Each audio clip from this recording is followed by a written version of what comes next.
whoa, bro, I just watched Point Break. And I actually quite enjoyed it. That's right, we're back. I've watched it, and I'm going to review it. So let's talk Point Break. Well, let's start with the director, still Catherine Bigelow. So, I checked, and obviously I knew it was her that directed this, but I checked her filmography, and it sort of clicked with me then that why don't we talk about this woman more often? You know, why is she not in conversations? When we talk about prospective directors for certain films, why I don't seem to hear her name much, and I think we should.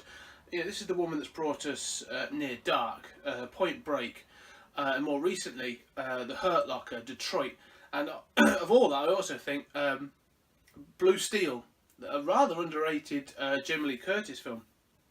She's done some great stuff. Now, her directorial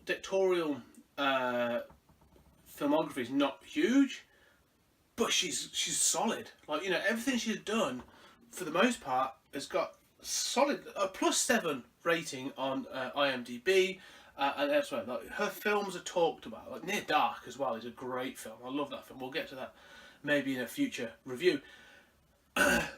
I'm surprised that she's not talked about more often. She really should be, because this is great. The direction in this, the choices made in this are fantastic. Some of the shots are great, and the direction she's given to the cast is spot on. There's something about this film that I really enjoy, in that it doesn't... It knows what it is, what I'm trying to get to. It knows exactly what it is, and everyone is playing to that. And what it is clearly the source for the Fast and the Furious. Let's get that out on the table first. And move on. Yes, The Fast and the Furious is clearly inspired by this film, but we're going to get into some comparisons between Bodhi and the Toretto clan later on. So yeah, she's done a fantastic job in this. I think some of the shots, some of the surfing shots, they're very of their age. They're very sort of classic. I mean, you know, I could see this comparing with Top Gun and just that, even like Mad Max Beyond Thunderdome, there's just shots, very stylistic shots of the sea and of surfers and the silhouettes and you know, the sunsets. Great stuff. Really enjoy that. Visually, this film looks great. Is the plot good? It is what it is, if I'm perfectly honest. It's a good, solid action film. It's not overly complicated. The characters are tiered between key and perfunctory, as they need to be. The action is solid. It's a good, solid film. So let's get into it, though. I'm not going to spoil the story so much, because I want people to go watch this film. It's not talked about enough, I don't think, and people should talk about it more with other action films of this era. So, Keanu Reeves, a very young Keanu Reeves, he gets a bit of a side swipe for not being the most emotional actor. He hasn't got the greatest range, and that's true, and it shows in this. Like, he pushes himself a little bit in this because he's clearly young and he wants to, but he's still not great. But he's got a charisma. There's still something about Keanu Reeves that's incredibly watchable, and whether he's being, you know, in the Bill and Ted films or Speed or even as John Wick. Like, there's something about Keanu Reeves I find watchable. I enjoy watching him on film. He's a charismatic and sort of arresting presence, which is good. In this, he's exactly the same. He centres the film, and then to work opposite some really other strong personalities. I mean, to be partnered with Gary Busey before he became an absolute nutcase. You know, this is sort of like the Gary Busey era, sort of, you know, 80s into the early 90s. He's another strong presence who loves to chew up the scenery, and that's exactly what he's there to be. He's the sort of grizzled older dude, and he's spot on. Like, you know, he overplays it in the scenes, but I get him. He's a good character. He's a good character actor, and so I enjoyed him. But for Keanu then to play opposite Patrick Swayze. So let's talk Bodhi as a character and as Swayze. So Patrick Swayze has played lots of things: Dirty Dancing, Ghost, Red Dawn, Roadhouse. He's relatively a diverse actor. I think he's quite a solid actor.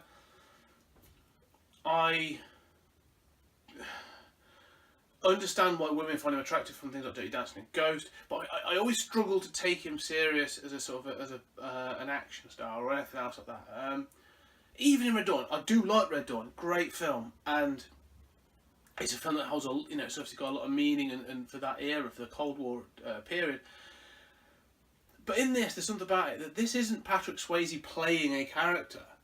There's a real sense in this that this is Patrick Swayze playing a sort of amped up version of Patrick Swayze. And that comes across. There's a thing in wrestling, they always say that the best wrestling character is an amped up version of yourself. This was the big thing in the 90s. So you've got Stone Cold Steve Austin, Mick Foley. All these guys were always saying, like, the best version of these characters is an amped up version of you. The one that you take into 110. And that's what Bodhi feels like of Patrick Swayze. Like, he's this, brah, yeah, dude, Buddhism, and all that kind of shit. Sort of character. And then they've just gone, bump, bang it up to 11. And he comes across in that way. Like, he's got a real charisma. And a real sort of... I don't really repeat what I said about Keanu Reeves, but he's a presence in this film. Like, he is the that character that I can understand to an extent as a personality why these people are pulled into his orbit. So he is influenced. The way I took it in this film is that he's no more than a cult leader. That's what the character of Bodhi becomes in my eyes. It starts off they're just a group of friends, and he's clearly like the alpha in the group. But as you get to the end, it's clear it's more than that. Because with the relationship between Bodhi and the rest of the group is that it literally looks like it's a group of friends, and he's the alpha, like he's the dude, like he's the one that everyone sort of goes, oh yeah, he's the man. Like we all follow his sort of thing for whatever purpose. By the end of the film, although it seems like he's given this inspiration, he feels emotion for the deaths or the consequences of his actions. He still carries on. Like his plans never change. It's still this determination to satisfy his need, and it's about just for the third act. There's a moment in this film where they take Keanu Reeves. Like there's been a break, so Keanu's gone undercover to become a surfer, and he's entered this gang. And they obviously now know who he is, but it's sort of like an unspoken understanding they know who each other are. So they take him skydiving, and it's almost like an unwritten threat. But there's a moment in it where I'm like, this is upped an ante. Like all that broishness and all that sort of like Zen Buddhism bullshit that he's given before. He might say that he believes it. He might actually believe it. But all that is facade, and there's a real darkness beneath that. And so this the final part when they force Keanu Reeves to partake in a bank robbery, and it escalates from there, and people die as they do in an action film climax. But it's all still in order for Patrick Swayze to reach his goal. He is convinced everyone around him that it's their goal as well. There's another bit where he sat on a beach with them, telling them that people look up to us. People look to us to show that there is still a human spirit and that there's something to achieve. It's crap. It's him speaking to his disciples, convincing them to be by his side, in order for him to achieve his goals. I am convinced after watching this film that the character of Bodhi in this has got some sort of personality disorder, like narcissism or sociopath, because he is literally using people around him to fund and continue his surfing and extreme lifestyle. That's it. That is fundamentally it. And I'm convinced that had the film not ended how it ends, and he would have gone on, built up another crew, and carried on. And I'm convinced of that, because that's exactly what I think would have happened. It would have been just another disposable crew. I think he felt, or at least he thought, or it plays up that he cares for these people, but he doesn't. They are all there to fund and support his narcissistic dreams and desires. So, why does Keanu Reeves fall into his orbit? Because it's easy. It is. It's totally easy. He falls into the orbit, and it's very much about he's looking for something. It's that thing of like he's young, he's naive, he's looking to be proven and to do these things, that next level, that extreme whoa kind of thing. Understandable. I understand being pulled into that world. I could probably relate to that. So that's why I actually think the story arc in this I really appreciate is Keanu Reeves' story arc. Like, he loses a lot, and he has to walk away at the end of it because of this man. So, you know, when I've heard about this film in the past, this is the first time I've watched this film, I'd say. So when I've heard about this film in the past, people have talked about it, and I understand now why people talk about it and enjoy it. But people talk about it like, oh yeah, it's that bro surfing movie, you know, it's the action movie where this happens and it's got real sort of bromance going on with it and that sort of thing.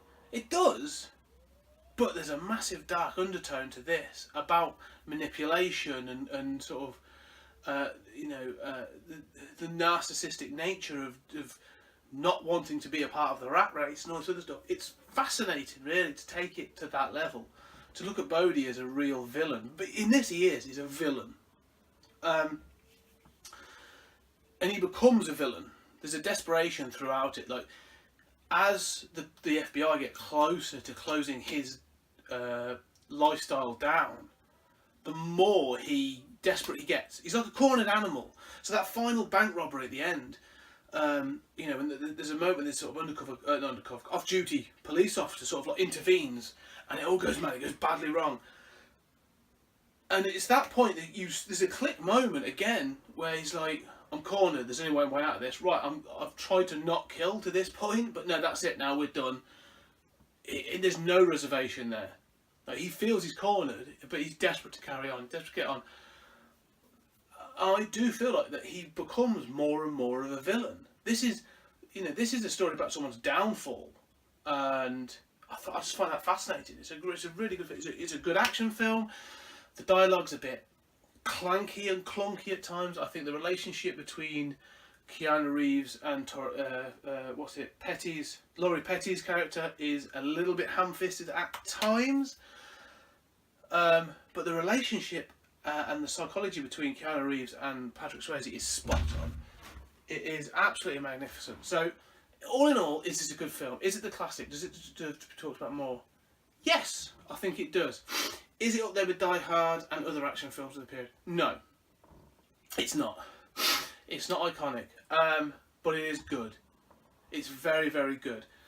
And I do really suggest that if you think that films, if you like the Fast and Furious, the first couple of Fast and Furious, go watch this. If you're looking for a sort of a no-nonsense action film, you can enjoy it on that level too. But also, if you want an action film where you really want to try and dig into the sort of the psychology of a character and come away actually sort of trying to pick away at things, as it seems to have done with me, I do recommend this film. I think it's a good film, and I do think pick it up. I do think pick up Point Break. It's a classic film. Now, one thing I'm going to throw in here, just as a final nugget. Keanu Reeves seems to love characters called John. You know, you've got Johnny Utah, Johnny Mnemonic, John Wick. Forget Johnny Mnemonic. That we may get to one day. I doubt it. It's crap. But let's just put those two. So at the end of this, Keanu Reeves walks away. So Johnny Utah throws his badge and walks away. Alright? How about this? A broken Johnny Utah walks away from the FBI, sort of disenfranchised with the justice system, but still got this encapsulation in his head of the sort of the extreme lifestyle. That lifestyle of having to live for the moment and all this other stuff. Goes away, gets involved in some other stuff, having to sort of find himself. Spends a couple of years away, comes back, and as a different person, has dropped the Utah. Okay? And all of a sudden, he's using all the skills he's got as an FBI agent and the law knowledge. Oh, he's a bright guy. Becomes a hitman. right, for the mob and all these others. Hitman for Hire. I'm not saying he is, but I like this. I've now got this idea in my head that Johnny Utah becomes John Wick. And those John Wick films, for the more recent ones, or the two, is like, you know, him, he's come out of retirement, that sort of thing, is an aging Johnny Utah. I know it's not even a theory, I just like the idea of it, to be perfectly honest. I just want to connect Point Break and John Wick are actually the same character. So Johnny Utah becomes John Wick. Okay, so we'll wrap it up there, because I've been rambling.